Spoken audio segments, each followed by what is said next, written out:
gufungura YouTube channel gushyiraho video ntabwo biba bihagije kugira channel yawe itangire kuzamuka. YouTube channel yawe nubwo yamaze imyaka ingahe nubwo bizamuka mu macano yanyu mwibanga rikomeye narazengurutse usanga benshi muri mwebwe mu views 20 zirindwi 15 aho ngaho ngiye kugira no muri views 100 biragora. Tugiye kurebera hamwe strategy 3 wakoresha kugira ngo YouTube channel yawe izamuke.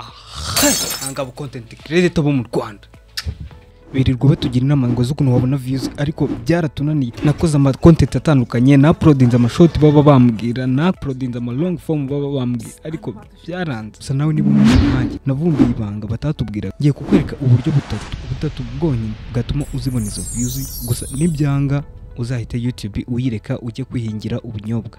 Ngiye kukubwira uburyo bugera muri butatu nanjye bwanjye naje gukoresha nyuma yaho nsanze aba content creator bo mu Rwanda babiduhisha niba ari kugira natwe tutabarusha views. Ngiye kukubwira uburyo butatu bwonyine n'ubwitaho YouTube channel yawe irahita izamuka mu gihe gito kingana n'icyumweru kandi ubwawe ubireba cyase n'iminsi 2 cyase mu munsi umwe. Muri make kugira ngo wumve ibintu ngiye kukubwira video gifata nk'igicuruzwa kugira ngo kigure kijyana n'ibintu bitatu: izina ryacyo, uko kigaragara, n'ibikirimo, cyaba ari mu biryoha yaba ari mu bibiha, icyo ni igicuruzwa. Rero video yawe nayo imeze nk'igicuruzwa. Niba video yawe ifite title nziza, ikagira thumbnail nziza, ikanagira umwihariko cyangwa ikagira message iri guha umuntu uri kuyireba, title YouTube ibishaka ni title ifite inyuguti zitarenze 50 n'esheshatu cyangwa 60. Nujya ukora title ukabona uri kurenza 60 inyuguti 60 ujye umenya ko iyo title yawe atari nziza. Icyo ni cyambere. Kandi muri title yawe ntihakaburemo ijambo rikunda gusacingwa cyane. Niba wenda ushaka ko nkuha nk'urugero rw'amagambo akunda gusacingwa cyane bitewe na content ukora, nyandikira muri comment aka kanya content ukora ubundi mpite musubiza ijambo wagakwiye gukoresha muri buri video yose ukoze